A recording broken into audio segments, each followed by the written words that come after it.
Word Balloon is brought to you by the League of Word Balloon Listeners.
Welcome back, Wow. everybody. There you go. Oh, yeah, thank you, Andy. That's lovely. I'm glad you had that reaction. It's Word Balloon Live. John Huntress here. I have not seen, and Andy, I forget, is it Bellinger or Belanger? Belanger, yeah. Belanger, thank you. Yeah. Again, well, ugly American. I totally forgot. Belanger. Yes, man, I have not seen you in years. We were at one of Tony's Cincinnati Comic-Con, Cincy Comic-Cons back in the day. That's right. That's right. And that's where I dragged everyone to go watch CM Punk's UFC fight. That was fun. Oh, that's great. Was it on pay-per-view or whatever then? Yeah. I dragged everyone out to a bar that night in Cincinnati. And when we got there, it was the only bar we could find that was playing the fights, but there was a giant what do you call it? Like a bachelorette party there. So it was pretty funny. I'm sure they were thrilled to have wrestling on during their bachelorette party or whatever. Yeah, exactly. That's great, man. I've done that with boxing. And actually, I have a CM Punk story. He was doing a signing in Chicago. He had written a backup, I want to say, in Thor at the time. And it was him and Jason Aaron. And I've known Jason forever. And I hadn't really gotten to know Punk yet, but he was living in Chicago. I believe he still is. And he was friends with the store owner, Challengers, Patrick Brower and Dal. And a couple people had brought those fake wrestling belts to, have him sign those, their things. And I go, man, that's really cool. I mean, how come they don't have that for boxing? And I hadn't really talked to Puck, and he looked up, he's like, because nobody likes boxing anymore. And I'm like, hey, just watch your mouth, pal. And he laughed, and I laughed. And it was great. It was excellent. So, yeah, man. Dude, I'm so glad that you reached out, and I'm so sorry that it's so late in the campaign, because we're here to talk about your Kickstarter for Psycho Goreman. There's a slightly blurry but pretty good representation. Yeah, that was a pretty good one. Yeah. Absolutely, man.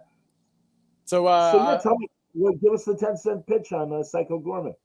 So Psycho Goreman was a film that came out from a director named Steven Kostansky and a producer, Peter Kopolsky, in COVID 2020. And the idea of the film is it's basically a little girl and her brother start digging up in the backyard, and they find basically like a intergalactic prison, and the top of it is a jewel, and she presses a bunch of buttons, and the jewel comes out, and it's a prison. So the prison is holding basically a monster that's a lot like Thanos, that is just this giant purple alien bent on destroying the universe. But because she has the crystal, like he has to do whatever she says. So you can imagine like a bratty 10-year-old girl with the power to command Thanos to do whatever she wants. And the movie is just absolutely hilarious. And there's a whole sci-fi world to him. And there's like an intergalactic council that is basically there in case he shows up again and is there to like get rid of him. And there's this like crazy sort of like RoboCop looking winged woman named Pandora, who's sort of like the queen of Gygax, and it's her job to go down and like put him back in the cage. And it's just hilarious. It's kind of like it's like, what if that little girl that fell in the water and Frankenstein didn't, and Frankenstein just did whatever she wanted. It's a crazy film.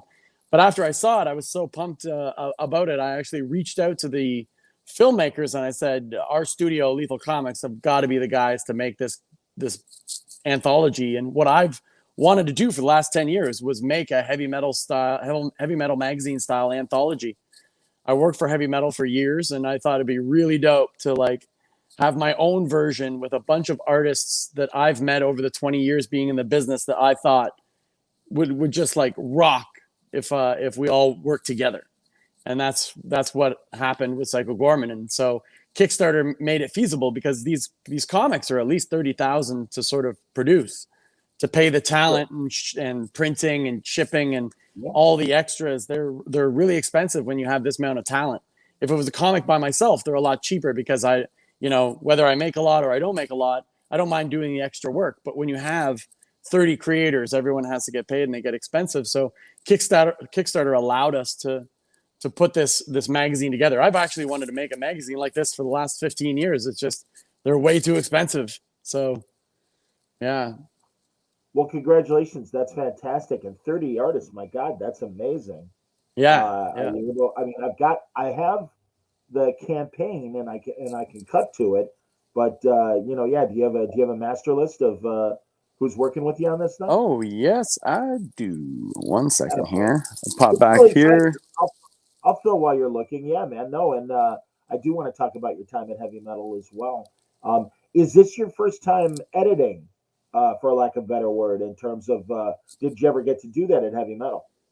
No, yeah, this is literally my first time editing a project with other creators. Like on my books, I'll hire guest cover artists, but it's basically me editing my own work. And then I have a group of friends in the studios that are all like 20, 30-year vets that I get to look at all my stuff. I always make like tons of people look at my work before I put it out because I am garbage with spelling and grammar. Like anyone who follows my Twitter is like, this guy's the worst. It's because I'm always doing it too fast and I haven't had coffee yet. I'm just the worst. I always mess it up every time. So I need a big editing on myself, which I will do for Goreman as well. I'll put it in front of as many eyes as I can before it goes out. But yeah, this is my first time actually editing a project where I've gotten everyone together and I'm sort of like going back and forth with the writers and the artists and, being like, hey, is this cool? And I'm trying to be really open and free with people to really kind of do what they want. You know what I mean? Like when you work for Marvel and DC, they can be really sticklers about stuff that's coming from higher up or stuff the editor wants. And I kind of, with Lethal Comics, we want the creators like the pure action to happen. So, yeah, I'm letting these guys sort of play. So I got the list here, and a lot of the writers on this are actually part of the film. Like Steven Kostanski is the director, and he wrote my comic, which is the longest at about 12 pages.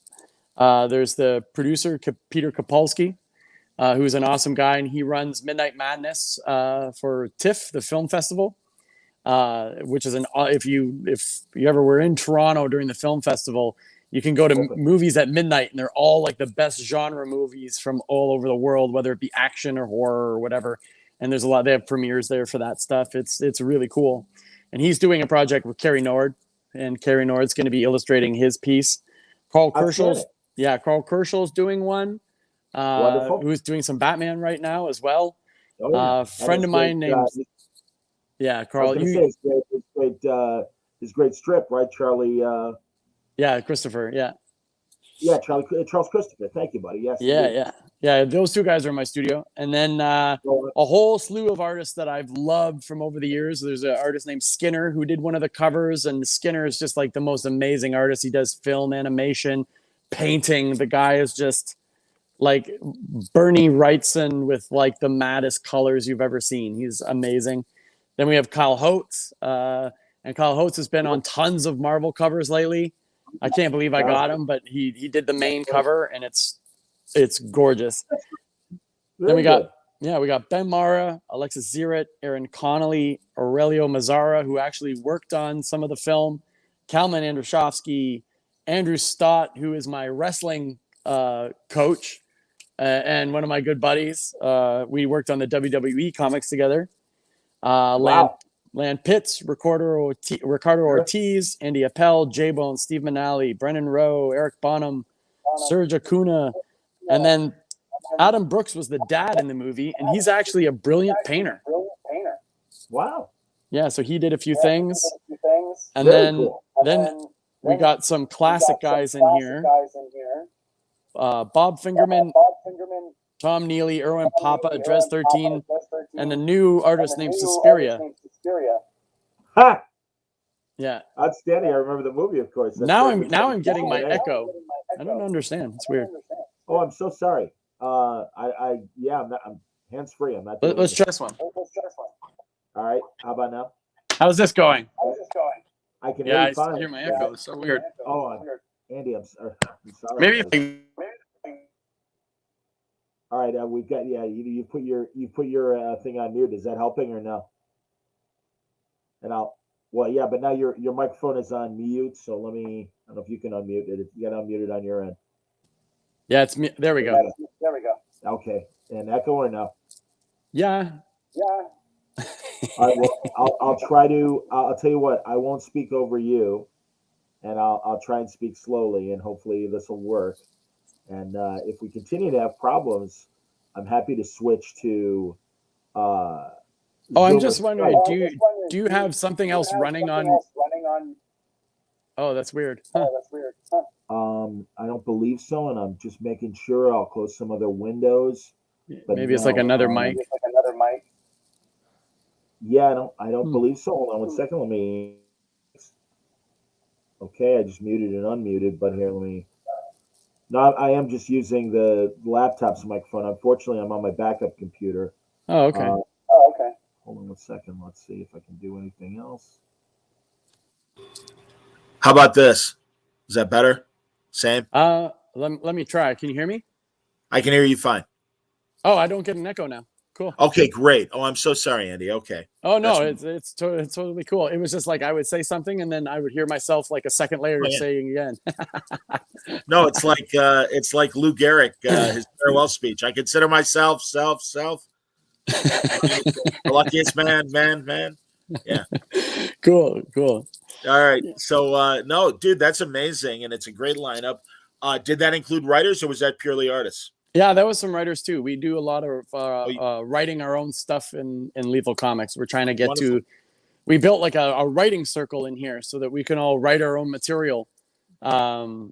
Just that way we can rely on ourselves, and it's actually fun for us to sit around and at the studio and jam out on our story ideas. And we got like the big whiteboard, so we throw down all the story points and our outlines and everything. And that was been a big thing in COVID. We all like really wanted to start telling our own stories. So we thought like, hey, like Chuck Palahniuk always has those writing circles that he talks about in his books about how he writes and when he's interviewed. And we're like, that's what we should do. We should like make these writing circles. And if we get stuck on a section or, let's say I'm in like like a comeback scenario in my story where the character is kind of coming from some sort of like down death scenario, like, is my comeback any good? Can we work on that? And it's kind of fun. It's really cool. Makes sense. That's terrific. Leaning on your friends. Yeah. So is the anthology all in the Psycho Goreman universe, or is it just the lead and there are other stories as well? Yeah, there's a couple bonus stories, but the gist of the comic is it's the Intergalactic Council that's in the movie it's each one of their survival stories and how they ended up at that table, surviving Psycho Gorman, and inevitably, like, he's coming for them, right? So, and then we have a bonus story about the bio cop character, the kind of mushy cop that's in the movie, and we also have a Witchmaster story, which is one of Psycho Gorman's cronies. Two of our creators were so hot on this character that they had to do a story on her, so we kind of did that. And then we have a whole barrage of Psycho Gorman style 50s and 60s spoof ads. Like remember like the Count Dante Kung Fu ad, or like Absolutely. the Atlas, Mr. Atlas ad with the sand in the face, and Oh yeah, the Hostess Pie ads. And we've got all of that stuff, but in the Psycho Gorman universe in the magazine. It's going to be super fun. Though, and like tons of pinups, and we've got like 6 or 7 covers and trading cards now, and glow in the dark posters. Like, this is the fun about Kickstarter, is I get to make all this cool stuff while you get the comic. So it's like, and I always used to love that if you got a comic that would have like the centerfolds in them. I would always freak out for that. So we got centerfold posters and like a art pack. It's you get to make so much cool stuff with Kickstarters that you don't get in a normal comic store, and it's really, really fun to make that stuff. You reminded me of my buddy in Pittsburgh, Jim Rugg. That's the kind of stuff Jim does. I actually interviewed Jim Rugg pretty extensively before I even started any Kickstarting, because he had done that one Kickstarter and was so successful. And I was like, like, can me and my business partner just sit down with you for like an hour and a half and pick your brain on what it was like to run a Kickstarter? And that was like about a year and a half ago that we did that. And he was like a absolute fountain of information for us. Like, I was gonna ask if there were other creators that have had campaigns that you did get advice from before doing this. Yeah, well, my mentor on all these was Jimmy Palmiotti. So my comic career, my major sort of mentor was Darwin Cook. Darwin Cook was living in Toronto when I first moved to Toronto when I was about 24. And the crew and the gang of comic creators in Toronto, it was large. There was about 20, 25 of them. And they all sort of like gravitated around Darwin. Darwin was kind of like the big dog. Yep. And I kind of came from a little bit of a rougher Southern Ontario upbringing, where on the weekends we would drink and fight, and that's sort of where he came from. So we had like a really great mutual respect right off the bat, and like always had the most fun together ever. So he became like almost like my big brother, one of my best friends. And Jimmy Palmiotti was like his best friend, like in Florida. Like Darwin bought a house in Florida just to hang out with Jimmy every day, like go over to his house and have coffee.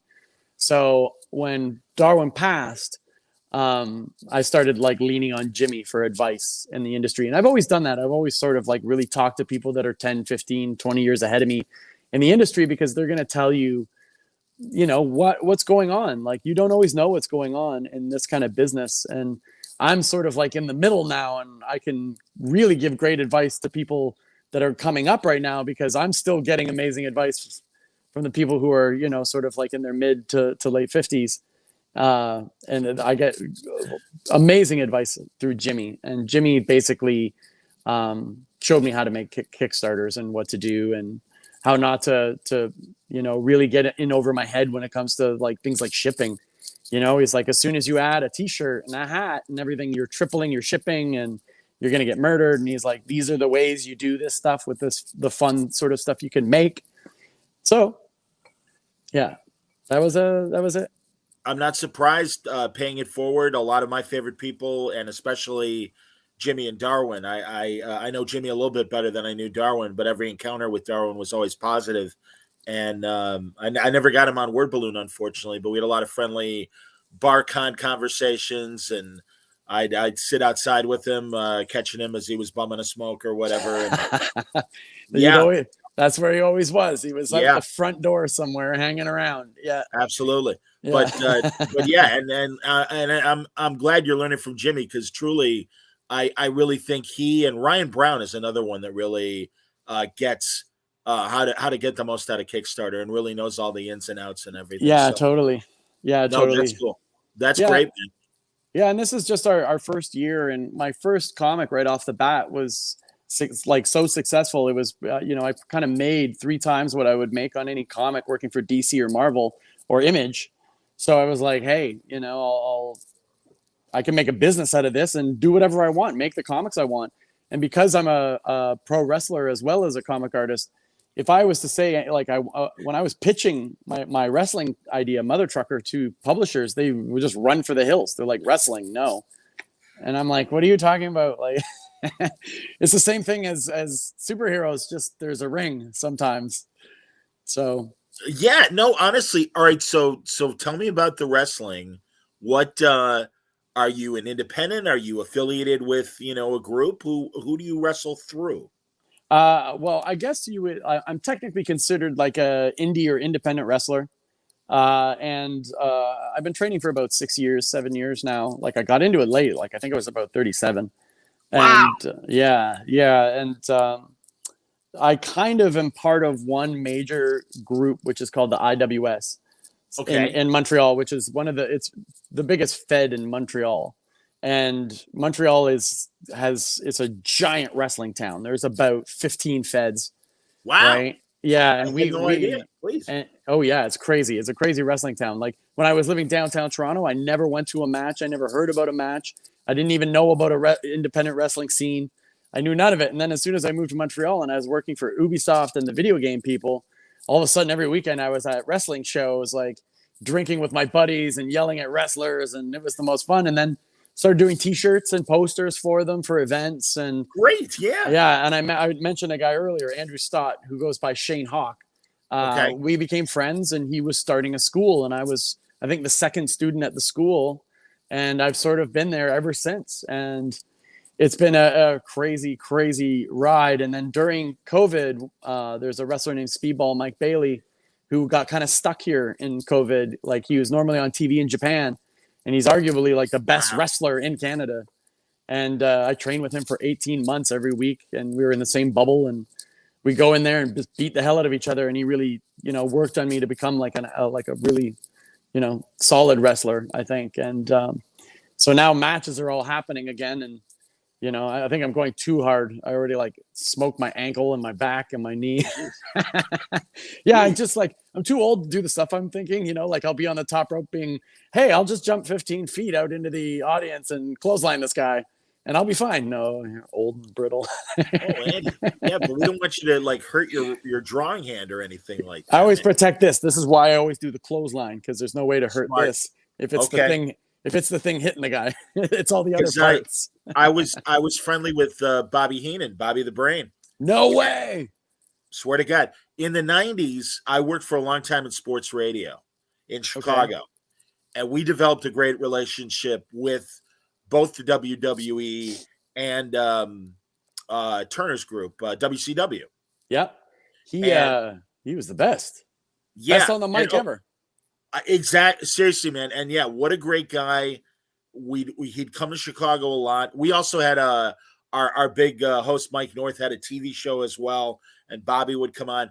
The best, like, improvisational comedian on his feet. He was even telling me, he's like, the greatest compliment I ever got was a bunch of the WWE guys did the Jerry Lewis muscular dystrophy telethon one year. And I forget who, like, it was either Goldberg or somebody else who wasn't as fast. And Bobby just jumped in and was able to quip with Jerry Lewis. And Lewis is like, you are good. You're fast. And he's like, I was walking on air for like 3 days after that Jerry Lewis thought I was funny. And I'm like, well, God, you are funny, man. I'm like, you're amazing. So, yeah, and Bobby was great. Bobby really told us no secrets or anything like that, but just really like kind of the background network stuff, the differences between Vince and Ted and how Ted Turner treated the WCW, and that he was always very grateful for the territory years and TBS and Turner Broadcasting. Obviously, cool. Wrestling was a really big component of what they were doing. Yeah, totally. Like he goes, Turner was like the one executive millionaire that really understood the business and was great to us and like treated him with first class. So that's so nice. Yeah, he was like the first commentator or announcer that when I was a kid, I was like, Oh, his whole shtick is he's like a total dick. Like, Yes. he's just mean to the other guys always, and I loved it.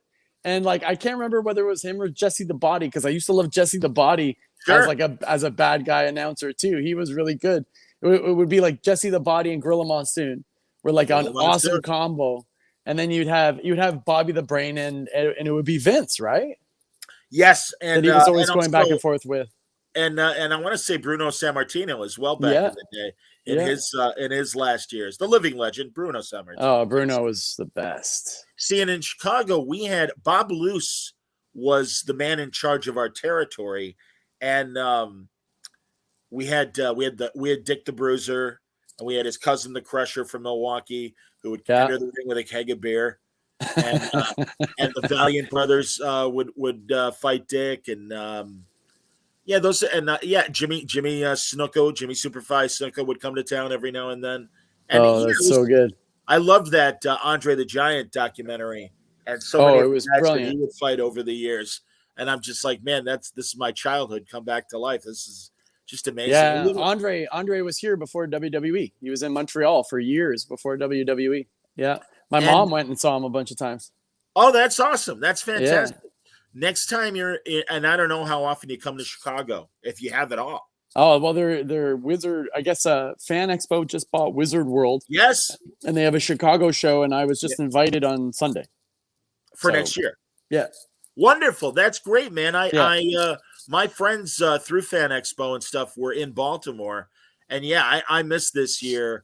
But I'll be honest, I'm really glad the Fan Expo people bought the Chicago show. I wasn't a big fan of the Sheamus brothers when they were running it, or the previous people in charge of the Wizard shows. And were these were the shows that originally like ran out of Rosemont, right? That's correct. They still do. They still do. That would be some memories going back to the Rosemont. I haven't been there in years. Oh yeah, absolutely. Yeah. There's a fellow Canadian, Wayne Musso. That's his nickname. It's Wayne. Yeah, Mad Dog Vachon. So this is crazy. Yes. My wife's best friend, Kate, her uncle is Mad Dog Vachon. Wow. Right? And I wrestle with a mask, but if I don't have a mask on, I can kind of pull off a Mad Dog Vachon. So a lot of people are bugging me to do it, and I'm like, I don't know, man. Have you talked technique with him and had a chance to? Oh, with Mad Dog? No, yeah. Mad Dog passed before I started wrestling. Oh, excuse me. Okay. Yeah. But the family's still there, and I get to hear stories, but none of them became wrestlers. That was like Mad Dog was her uncle, so that was like the cousins. And my wife's friend's family, they didn't really get into the wrestling as much. They just remember at family functions, that side of the family come over and they'd be wrestling all over the yard. like Mad Dog and his brother and Luna and everybody would be out there like wrestling around. Well, my wife's friend's side would all be sort of like playing music and stuff. But I love hearing those stories though. I wish they were still around so I could hang out with them. That'd be really fun. Andy, I still love stories about the territory years as well. Oh yeah, it's the best. And also, God, I've been watching down here in the States. I don't know what platforms it's on in Canadian television, but these Dark Side of the Ring Vice documentaries. Yeah. So doing. I know Jason Eisner, the director, and Evan Husney, the other director. I've hung out with those guys a bunch of times. And they actually are part of the Psycho Goreman thing. Jason, I was talking to him over Instagram, and he was the first one to tell me, like, you got to see this movie. I think you're going to freak out if you see Psycho Goreman. And it was the director. That's great. Yeah, so I chat with him every once in a while about comics. And Evan has a YouTube show himself about, like, really, really rare, weird comics from New York called Power Comics. And that's a really crazy YouTube show that Ben Mara, who's in the magazine, is on as well. So are they the old Power Comics that were the comics that had records as well? Yeah, I think so. I think some of those are those, and they also kind of like classify Power Comics as some basically indie stuff out of the 80s. So it'd be like like New York City Outlaws and a whole bunch of crazy, scarce, rare titles, and they basically go to cons and deep dive for that stuff, and it's really cool. Like it's really neat. But those Yeah. those dark side guys and those stories are fantastic. Like the one about Dino Bravo, I remember the first season I was like bugging Jason. I was like, oh my God, are you guys going to do Dino Bravo? Because that's a hardcore story. And they're like, yeah. It's already in the works. And that episode was like so sad, but like heavy duty. They just walked into his living room and machine gunned him to death. Like, yeah, hardcore. And he was on TV the whole time when I was a kid. Wow. Or the WCW guys that went with the New Japan guys to China. And you know, that's my like, holy shit. Yeah. I mean, that whole experience, my God, how scary. Yeah. And also I didn't realize that Anoki, the guy in charge of New Japan, because I remember him when he fought Muhammad Ali back in the 70s. Yeah, that's right. And when he was in Bad News Bears Go to Japan. And I had no idea that he had gone from that to be in charge of New Japan Wrestling and be such like the Vince McMahon of Japan, basically. Even more so, I think, be even bigger than Vince is because of his dominance and everything in Japan. But fascinating stuff. That's what I watch most now is New Japan. I have like the subscription and I have like history books on the league, and I'm just obsessed with Japanese wrestling right now, and have been for like the last like couple years. But like that's awesome. I just love it. And my trainer was on TV for DDT for a few years, so the way he trains me in the ring is very Japanese. Oh, but wow. But I'm getting older, so my moves are getting to be a lot more like I'll just watch Suzuki like elbow and slap a guy, and I'm kind of like I want to move into that direction as opposed to the flips off the top rope and stuff. Yeah, man. Well, that's what I was gonna say. Jimmy, or rather, Bobby Heenan, hurt nerves in his hand while in Japan. And, and he didn't draw us. So we were all like, all right. He's like, yeah, he goes, I still don't have full feeling in this hand. It gets numb and stuff. And I'm like, wow, that sucks, man. And again, that's a minor thing. Good Lord. I've certainly seen and heard about worse things. Here, Wayne also says, and I wonder what your opinion is. AEW, really interesting. And I really think they're like, I appreciate their innovation, and they really seem to be populated both in front of the camera and behind with really smart people and market themselves incredibly well. I'm going to agree with you there. I enjoy AEW a lot more than WWE right now. And I think because they let the wrestlers have a lot more creativity when it comes to what they say on the mic and what they do in the ring. I know that, WWE, they have agents for the matches that kind of tell you what you're going to do. And unless you're like Roman Reigns, that you probably have a little bit of freedom.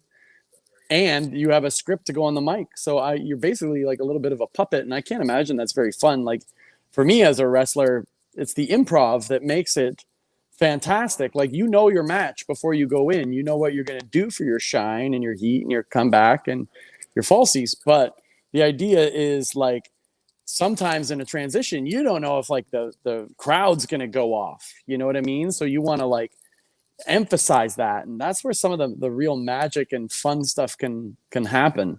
And being completely scripted for time and all that stuff can be not as fun. And I think you're seeing it in AEW, and AEW is really looking to the independent scene for great wrestlers that are popular in local areas, as opposed to being built like a lot of WWE. When my trainer Matt for a few years was Matt Lee, who's part of 2.0 that was in NXT and WWE, but now he's in AEW. And he just got, him and Jeff Parker, his partner, who were up here, just got beat up by Sting. And I think that was the greatest moment of his life, getting beat up by Sting. I bet. That's fantastic, man. No, yeah, I also like how AEW works with other federations, and it really is open. And yeah, man, they're eating the WWE's lunch in terms of, no worries, buddy. It's cool. As you're doing that, I'll keep talking. That they allow this interplay with other federations, and that way they're able to get together and have exciting matches, and then people who know the all-stars of New Japan and then AEW. I mean, that's like a Marvel DC crossover. That's fantastic. And also, isn't it great now that with the internet, the connectivity of wrestling fans, because other than that, back in the day, God, it was like reading Wizard or some of the other earlier comic magazines that literally the mailbag was probably the only way that fans were able to really interact, or maybe if they met each other at a convention. Now online, my God, it's like this might be the WWE's worst nightmare, that everyone has access to the whole world through the digital community and stuff. And I've seen just, I mean, because I'm not a hardcore wrestling guy, but I appreciate the fandom and everything, and I see it even in terms of that it's a lot easier for fans to connect and get excited, and all of a sudden it elevates these other federations. Yeah, I think that's the real key. Is I think Vince had a way of doing things that I think grew out of the 80s. He probably had so many speed bumps that the way WWE is run right now was because of those things. You know what I mean? He probably, I think Vince did everything the hard way. Like, he saw everything go down probably the hard way, and they had to make choices that would go in certain directions, like owning everyone's name and owning everyone's character, and I own everything. You know what I mean? And I think things are changing. Like, I know that, some of the guys make so much money on Twitch that they don't want to sign contracts with WWE because that means they can't do anything else.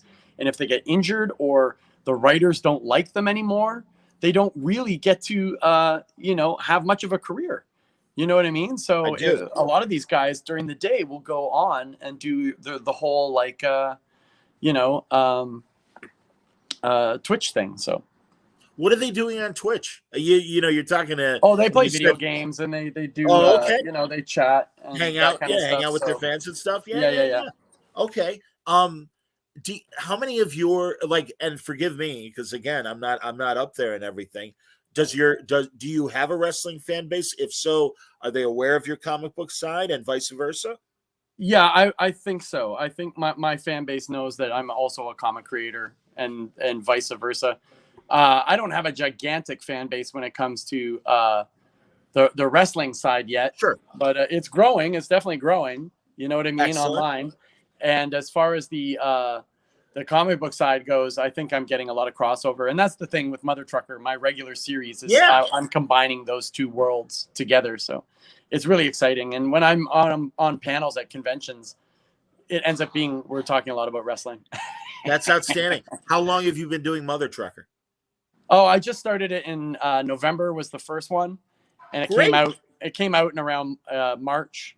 I think I shipped it out to everyone. And then I kickstarted the second one, and it's coming out in a little bit too. But I'm going to work on it for 18 issues. That sounds amazing. That's great. Yeah. Well, do you know Michael Kingston? Yes, I do very well. Yeah. There you go. I've been on a lot of panels with him. I believe it. The King Jerry Lawler. Of course, absolutely, man. Yeah, and for listeners, because it's been a while since I've had Michael on the show as well, but another guy that has really put wrestling and comics together, and the King, Jerry Lawler, great collaborator with Michael and stuff. That's cool. Oh, Roberts 100 also says Twitch is where you can do creative endeavors. Jim Lee has done several live shows. Of course he has, showing off the town. Oh, yeah. No, I'm aware from the artist standpoint what they've done, and I've certainly seen enough women in bikinis in little portable swimming pools. No doubt. They haven't taken I haven't seen the nude ones. I've seen the ones who are just, hi, how's it going? I'll answer your questions. It's like, sure you will. That's fantastic. I'm sure that every 13-year-old boy right now watching is really thrilled to be watching this right now. But totally. That's hilarious, man. No, Twitch. Every now and then I'll put Word Balloon on Twitch, and I had a couple instances that I'm like, something. I feel like Grandpa's on Twitch. Maybe I shouldn't be on Twitch. It's quite all right. Yeah, it's pretty young. I felt a bit old when I was on Twitch, but we're running a thing on Twitch on Speedball Mike Bailey's Twitch that he runs every day called Friday Night Speedball, and it happens at my comic studio, and I'm putting that together with Speedball. So the two of us have this like little fed together that's kind of growing, and we just run it on Twitch, and it's hilarious. It's the funnest thing ever. We put down like 4 judo mats and beat the crap out of each other. Wow. 2 weeks ago, he and I faced each other, but we did the 1 chip challenge before. So we each had the chip and then fought. It was the worst thing I've ever done. It was awful. Outstanding. Yeah. That's great. And you're podcasting too? Am I right? No. Oh, I thought maybe you had, or do you have a YouTube show yourself? No. We played on Twitch for a little bit, me and Carl, but we kind of like got too busy and stuff like that. I probably will one day when the time's right. I'm talking to Shane Hawk about doing one because I'm the animal and he's Hawk. So it'd be like we're the road warriors of podcasting.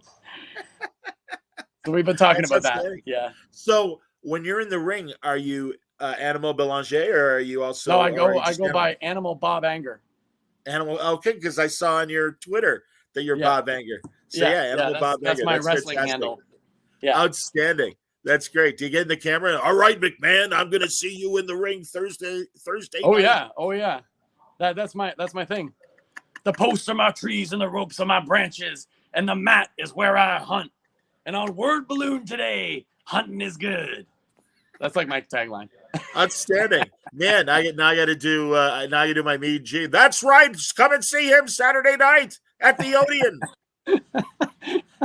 We had a guy in Chicago, Chet Kopic, a dear friend of mine, who just passed away a couple of years ago, and he was so great. We mentioned Rosemont and what is now the Allstate Arena, but used to be the Rosemont Horizon, the big arena, one of the big arenas in that area. And he was so great at the local Chicago WWF shows that Vince was like, you want to be my lead, much like Mean Gene was back in the day. Yeah. And Chet also covered major sports, baseball, basketball, hockey, obviously a great town like Chicago doing it. And he's like, I like covering all sports. I love wrestling. I really appreciate it, Vince, but my heart is with the major sports as much as with wrestling. Thanks, but no thanks. And I worked with him on and off for 20 years. And he was like, biggest fucking mistake of my life. He goes, I would, because he really did enjoy it and just had that great, just like Mean Gene voice and could really get into being the straight man for these guys and let him pick him around and shit. He was a big, tall dude, but he was just great that way and just had that great commanding play-by-play voice. A lot of those announcers can be really tall and they have them like sink down beside the wrestlers so the wrestlers look bigger. Yeah. I know they had one really tall guy and they had him on his knees a lot on like a little box because he was always like so much taller than the wrestlers. Hilarious. That's fantastic. Yeah. He had a picture in his office of him with the Island Boys of the 80s of the WWE, and I can't remember their names right now, but they were from Tonga. And it was just this fantastic shot of them in the ring. Yeah, I think they were called the Islanders. And, the Islanders, excuse me. Why am I'm blanking. The one guy was like considered the toughest man of all time in WWE.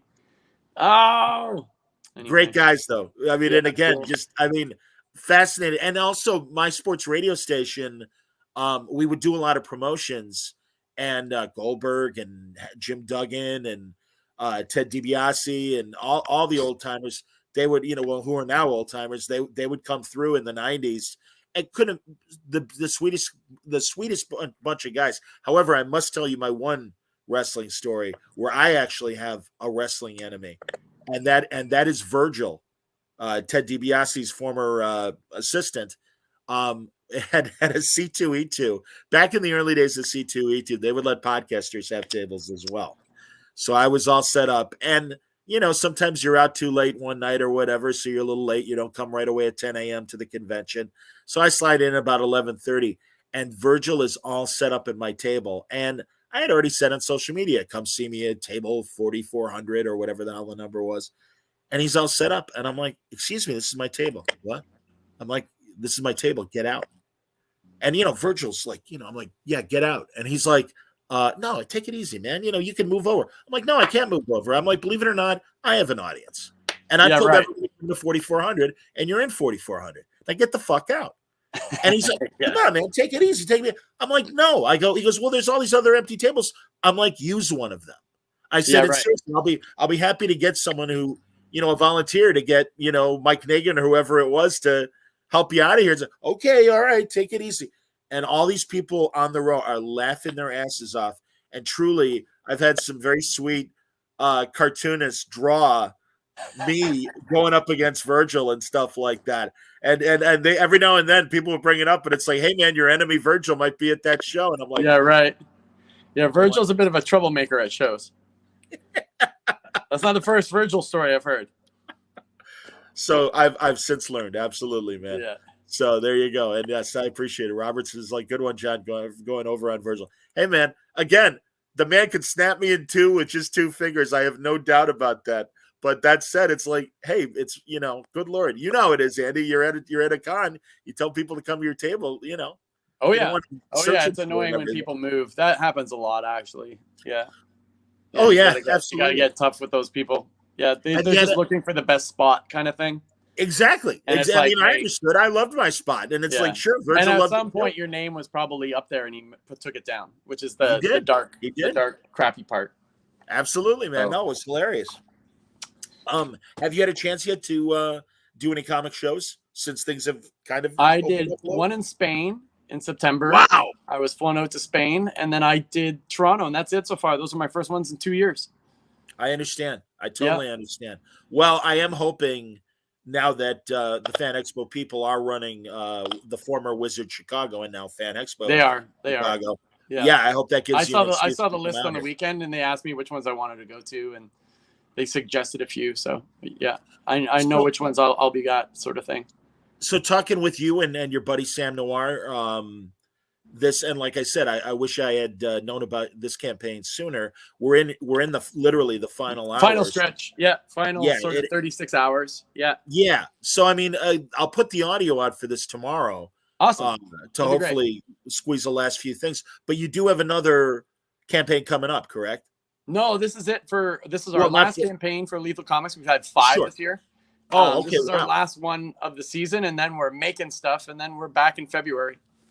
Yeah. Okay. Well, in February, then please, consider coming back. Yeah, absolutely. So, I mean, where would people find Lethal Comics beyond your Kickstarter? Yeah, so we're at lethalcomics.com, and you can find me, Carl, and Carrie there for any of your thoughts, and then at Andy Belanger on Instagram, Twitter, and Facebook, you can find me. But it's probably also, once you get there, it's at Andy Belanger, but when you get there, it's probably Bob Anger, like Animal Bob Anger, and my wrestling handle. So yeah, that's where you can find me online. That's outstanding, man. No, and ironic too, because I've had Carrie and Carl on in the last couple of weeks. That's so right. Yeah, no, I'm glad you were aware of that. That's excellent, man. Oh, here, Robert says a question for you. Why do you think wrestling talent and comic book publications are linked in such a way where you have a lot of fans within talent and a lot of crossover at times? I really don't see much of a difference between professional wrestling and making comic books and the stories within comic books. It's kind of the same thing. They all sort of, a lot of them run on the Joseph Campbell style story structure. That's how matches are built. But I mean, you have larger than life characters in spandex beating the crap out of each other. Like, I've had people in comics who are comic pros be like, "Hey, Andy, I don't get why you're into this wrestling thing." And I'm like, "You draw Batman, like, for a living. What's the difference?" Like, I don't see a difference besides there's a ring. You got one guy in tights with an agenda against another guy in tights with an agenda. You got good versus evil. So what's the problem? A ring? Is that it? So I think there's just a lot of room. But I think a lot of people, when they think of wrestling and they're going to go into comics, they think it's something like the movie The Wrestler, where it's very serious sort of stuff. And like I'm doing like, WWE in the 80s meets Star Wars. So it's kind of like, yeah, it's something totally different and far out, and there's space trucking and it's wacky. Yeah, it's really fun. When Chris Daniels and Kazarian were together, and they were at not only AEW but also Ring of Honor and I forget the other federations that they were part of. I don't know if you know Art Baltazar. Art's of course. Oh, okay, great, man. That's awesome. Art's a massive, and Franco, they're both massive wrestling fans as well. And they made a couple comics for Chris and Kazarian and everything. And then I really got to know Chris a bit through them. And again, really, really terrific stuff. I love that, and I also know that, like, Mankind, massive fan of Jill Thompson's. Oh, yeah. Same with Punk. Jill Thompson actually designed a bunch of Punk's gear. Yep. Yeah, and he came to the table a few times. He came to the table in San Diego once when I was there, and I was tabling with Jill, so I ended up meeting CM Punk there. Yeah, that's terrific, man. No, and like you said, and you've met Lawler obviously through Michael. Oh yeah, I've been on a few panels with Lawler and Mick Foley. Yeah, sure. Yeah, I've met a Absolutely. lot of guys. I've met Hogan at Oh, shows. that's great. So hi. Go on. Batista. I talked to Batista a lot at one of the shows in St. Louis right before COVID. And subsequently, because I was talking to Batista, I got to meet one of my all-time top 3 wrestlers, which was Ricky the Dragon. Of course, the Steamboat. Hell yeah. Yeah, it was my favorite. And then the guy that I actually thought was the coolest is one time in Montreal. I was at the hotel for the guests. Even though I live in Montreal, I just went to the hotel to hang out with my buddies in town. And Kevin Nash walked in, Diesel, who is the largest human being I've ever seen in my life. Like I'm 6'2", like 220, and that man is like 2 of me high. He's like Tyson Fury. No, he's gigantic, and he would basically came in, and I don't think he had any friends like that were staying in the thing, so he was like knew the guy I was sitting next to, and I started talking to him about wrestling. He's like, "Are you a wrestling fan?" I was like, "Oh yeah, I started indie wrestling." He's like, "I'll sit down with you for 2 hours, and we could just jam out on. I'll tell you anything you want to know about wrestling." Wow! And he bought all the beers, and like he just started going off about stories, and it was the most fun ever. He was super shredder. Yeah, he was the coolest. He's the coolest wrestler I've met. Was Nash. He was super cool. Every time I meet Ric Flair basically tells me to go F myself. Oh, that's too bad. And I've met him like 5 times. Flair came to our sports station one time, and he was very nice. And then also one time at my gym, just working out in suburban Chicago, there's Ric Flair working out. You can't miss him. Yeah, and no, he you can't miss Ric Flair. Friendly. Yeah. Well, we didn't want to bother him too because he was, working out and stuff. So it's like, hey man, he's like, no, it's cool. I'll say hello. And but Nash, there was one year at a Wizard Chicago show. We're at the Rose Mountain Hyatt, and after hours, and Kevin Nash was holding court and sitting down. He was as tall as like half the people like talking to him, standing up. Yeah, it was insane. I mean, it's like the Lincoln Memorial sat down and just started having conversations with people. It was insane. And this is around when he made that Asylum-produced Thor movie where he was Odin. Yeah, right. So that was kind of. We were all talking about him being Odin, and he was all jazzed about that, which was cool. But also at that show, I met Chrissy Hemme and the woman that played Miss Tessmacher. Oh yeah. The 2 WWE divas. And Jeff, I never remember Jeff's name. He was a scenario writer for WCW, and he co-wrote Booster Gold with Jeff Johns 10 or 15 years ago. Right. But he introduced me to Chrissy and Miss Tessmacher, and at the time, podcasting was still new. This is like 2007 or 8. Yeah, it was pretty new then. Yeah. They're like, tell us about podcasting. So I've got these lovely WWE divas hanging on my every word. I felt like Hugh Hefner at the mansion. It's like, well, ladies, this is what you know about podcasting, and this is why it's great. Yeah. And it's like, this is amazing. I'm like, this, I like what I do. I was very fortunate to be able to pass on honest podcast. Oh, that's excellent. That's excellent. So yeah, no, my encounters with wrestlers have mostly been positive, with again the exception of my mortal enemy Virgil. Yeah, but, well, most of them are sweethearts. I always like whenever I go to shows, I always find like the wrestling community is a little friendlier than the comic community. Isn't that weird? Yeah. Yeah. Well, no, it's not weird. Once you're in comics, you realize it's freelance and it's every man for himself. Whereas wrestling, because of the wrestling, they have to take care of each other in the ring. They tend to be a little more friendlier with each other outside the ring. That's cool. Yeah. Hogan came to our sports talk station when he wrote his autobiography. Okay. And before he came on the air, he's like, I'm starving. Can we go someplace to eat? We're like, yeah, man. And we took him to this very old-fashioned mom-and-pop Italian restaurant. Very unassuming, but had been there for decades in Chicago. And he loved it. And literally just trays of lasagna and all this other food. And he's like, this is the greatest food. And he's Italian, so he really appreciated it. He goes, this is exactly what I wanted. We're like, no problem, man. We got your back. It's all good. So yeah, it was amazing. And goddamn, there's another guy who wasn't as tall as Andre or some of these other really, really big men. But goddamn, man, his hands and like his feet were like shoeboxes. I mean, they were just Hogan? Yeah, Hogan. Yeah, I met him and I remember thinking he's like 6'3" or 6'4". And then, but you look at old videos of him next to Andre, and because he was built at 6'7". So what I heard is like, but he was talking a bit about it a little bit. He actually lost a bunch of inches from his surgeries on his back. Wow. Yeah, I think he lost like 4 Wow. inches because when you look at him next to Andre in WrestleMania 3, even if he was wearing lifts in his shoes, which I don't think he would be don't think more he than would. 2 inches because it'd be Yeah. dangerous as a wrestler. You go over on your ankle. Sure. You know, he had to be like 6'6" or 6'7" next to Andre at least. And when I met him, he wasn't much taller than me. So I think he actually, and I read that they had a whole bunch of spinal surgery stuff on him. So I think he lost a bunch of inches from that. Yeah. Good Lord, that's terrible. He was having a hard time walking when I met him. Yeah, me too. And this Struggling. This is, and with me, it was even 20 years ago where, even though, obviously he still had his whole Hollywood Hogan career ahead of him and stuff. But yeah, that's terrible. Good Lord. I've lost leg drops every night. Bad idea. I've shrunk a little bit, and I didn't have back surgeries just from, middle age and stuff. It started to happen to me. I'm like, wait a minute. I used to, and not that I was ever a skyscraper. I'm like, I used to be over 5'9". Now I'm just over 5'8". Yeah. Like, what happened to that itch? They're like, hey man, it happens. You're shrinking. I'm like, great. Fantastic. Jesus. Well, that's great. Andy, I'm so excited, man. And oh, wait a minute. That's funny. Robert says Hogan had stated he wished he had a different finisher. I think doing that leg drop every week multiple times was really bad for his back. Yeah. Understood. I just did a flamingo driver off the top rope on Friday, and my back is murdered. Ooh. Yeah, man.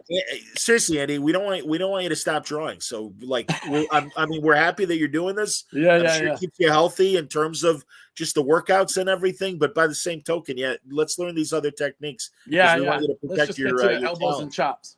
Yeah, absolutely, man. So, Jesus, no, this has been great talking to you. I want to remind everybody again, we're in the closing hours of closing hours. So get out there and get it. It's going to be really cool. Find it on Kickstarter. And also at Lethal. Lethal Comics will take you to the Kickstarter as well. Yeah, that sounds good. Absolutely, truly, Andy. Like I said, I'm sorry that we haven't talked since Tony's Cincy show, but I'm glad to get you now. Well, now you won't be able to get rid of me. That's good, Andy. The door's open anytime, man. You are welcome back, and we will absolutely talk more. Excellent. So, Andy Belanger, thank you very much. And Psycho Goreman, everybody. Thanks, Word Balloon fans. This is super cool.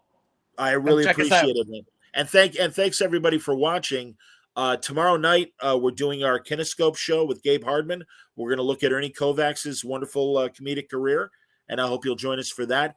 And I've still got some stuff that I want to release through here. Actually, Robert says that he really likes what he sees from Psycho Goreman. That it looks like great. Cool, it is retro horror. There you go, man. No, he knows what you're going for here. So that's excellent. So join us for the I've got more Baltimore Comic-Con coverage coming. I just posted the Ringo Awards that we streamed live on Saturday, and a few of the also on the Word Balloon YouTube channel, several of the acceptance speeches and the presentations. Chris Priest giving Joe Quesada the Lifetime Achievement Award, Art Baltazar giving Gene Ha the Humanitarian Award, and Steve Rotterdam did a great keynote speech about the state of comics and stuff that is all worth seeing. So either watch the awards in full or watch those highlights on our YouTube channel. But until next time,